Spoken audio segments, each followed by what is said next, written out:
metodologia do ensino de História, cuja primeira aula foi no dia 12/2, e hoje nós vamos especificar alguns pontos que nós tratamos na última aula. Foi de apresentação, de conhecimento da disciplina, e agora nós vamos partir para outros pontos, que além de retomar questões da ementa, da estrutura curricular e tudo mais, nós vamos direcionar a questão dos seminários, tá bem? Então nós vamos determinar como vai funcionar, como vai ser a distribuição e quais os textos que nós vamos estar trabalhando, tá bem?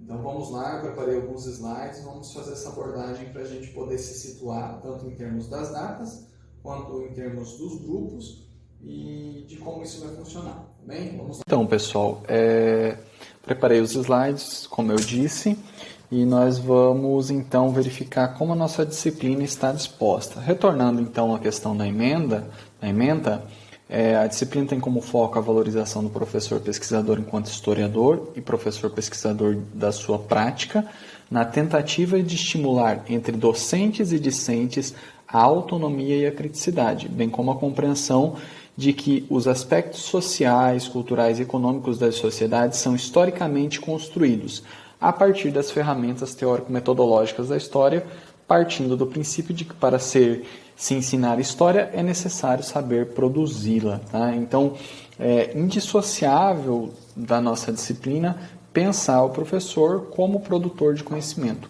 tanto o professor acadêmico quanto o professor que está na sala de aula do ensino básico, tá bem?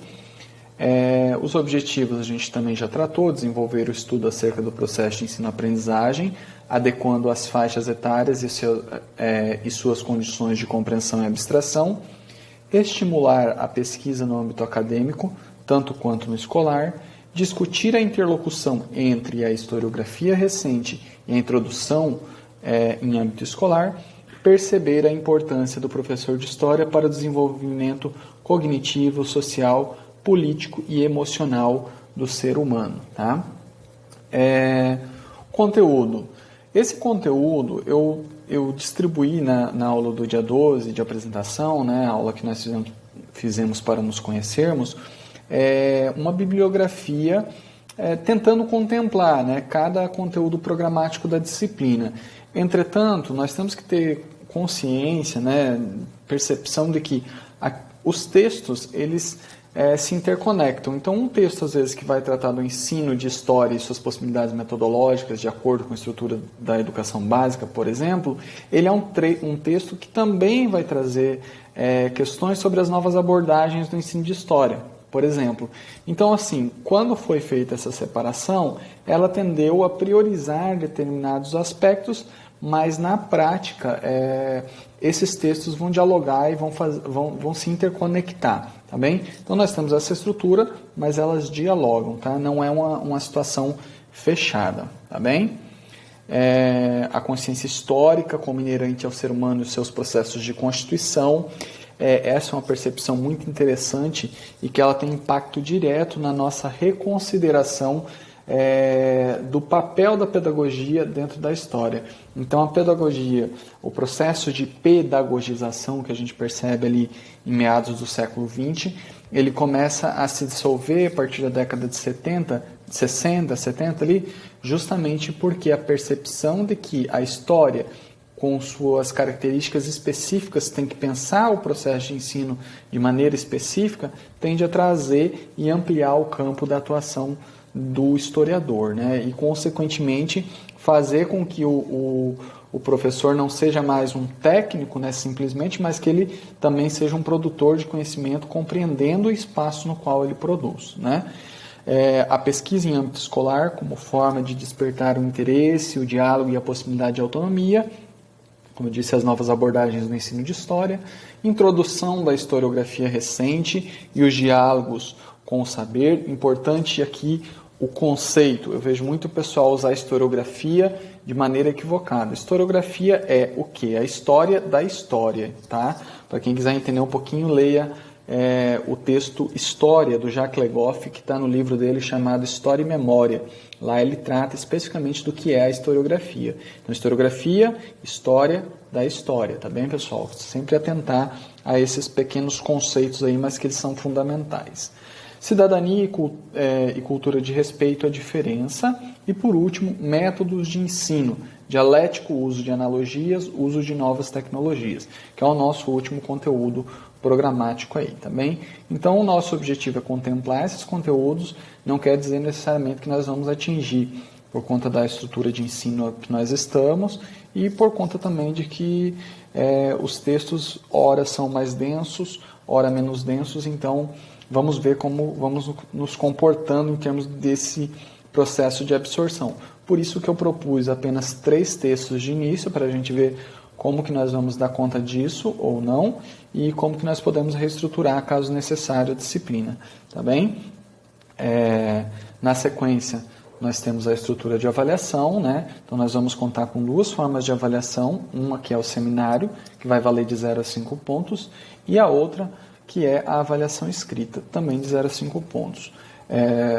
Nos seminários, nós vamos ter uma estrutura de apresentadores e debatedores. Por quê? Porque isso gera uma dinâmica mais interessante para o seminário e não fica aquela coisa maçante. Nós podemos desenvolver uma situação de aula mais produtiva. Tá? Então, os critérios de avaliação estão implicados na apresentação, coerência da apresentação e do texto, coerência da exposição, e é claro que nós vamos perceber que os seminários tendem a ir melhorando conforme nós vamos fazendo eles. Tá?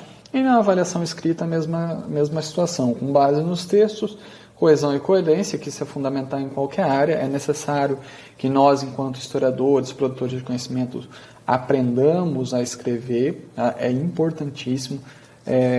Concordância verbal, acento, isso são questões básicas, a gente precisa saber escrever. Também, como dizia o Jacques Le Goff, não tem como pensar a história sem erudição, né? A estrutura dos seminários, então, que é o que vai conduzir as nossas aulas de forma mais de forma mais assídua em relação às aulas, né? Então, a turma vai ser dividida em 7 grupos, né? Vocês têm liberdade aí para se organizar e se dividir como acharem mais adequado, mas é importante que mantenham um certo padrão de número entre 3 e 4, né? E para cada grupo que apresenta, haverá um grupo de debatedores. Então, aqui a estrutura é o seguinte: nós temos 7 grupos. O grupo 1 vai estar para o grupo 7 como debatedor, o grupo 2 para o grupo 6, o grupo 3 para o grupo 5, o grupo 4 para o 1, o grupo 5 para o 2, o grupo 6 para o 3 e o grupo 7 para o 4. Por que essa estrutura? Porque aí nós vamos ter uma oxigenação nas apresentações. O grupo 1 apresenta no dia 22, ele só vai voltar como debatedor no dia 5 do 3. Então há um fôlego aí para que vocês possam estar se organizando, tá bem? Então as datas dessa primeira fase da nossa disciplina, elas vão do dia 22 do 2, isso significa que nesta semana, né, no dia 15 e no dia 19, as nossas aulas vão ser dedicadas à organização dos seminários, tá bem? Então vocês podem se organizar, hoje vocês já podem estar me encaminhando a definição desses grupos, tá bem? E aí vão ter hoje e a sexta-feira para se organizarem, para que no dia 22 a gente inicie essas apresentações, tá bem? É claro que eu vou estar disponível no WhatsApp para a gente estar conversando e afinando aí o processo da nossa aula, tá bem?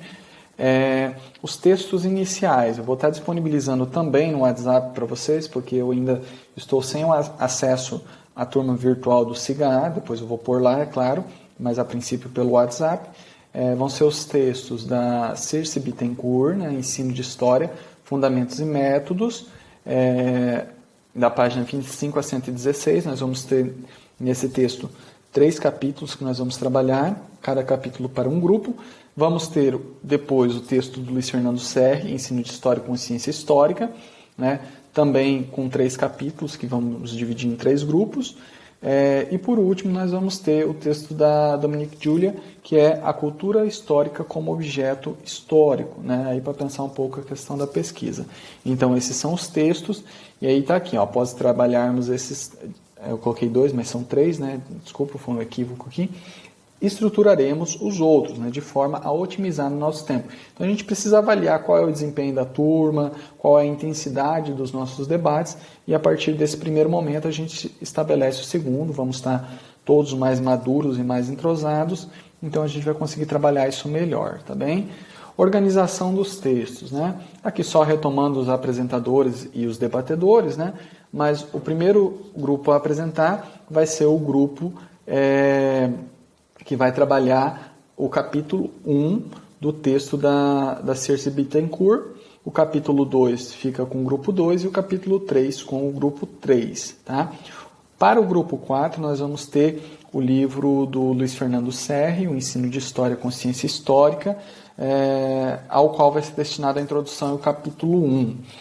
Para o grupo 5, nós teremos o capítulo 2, do Fernando Serri, e para o grupo 6, nós teremos o capítulo 3 e as considerações finais dele aí, né? E o grupo 7 fica com a Dominique Julia, a cultura escolar e o objeto histórico. Tá bem? Então, essa é a nossa estrutura geral, dessa maneira que a gente vai iniciar, tá bem? E o restante nós vamos afunilando e detalhando pelo WhatsApp e conversando aí para nós conseguirmos alinhar, né, afiar a nossa conversa, tá, pessoal? Então, eu espero que vocês consigam produzir tranquilamente e qualquer dúvida eu estou à disposição para a gente ir discutindo e chegando a pontos comuns entre nós, tá? Um abraço a todos e todas.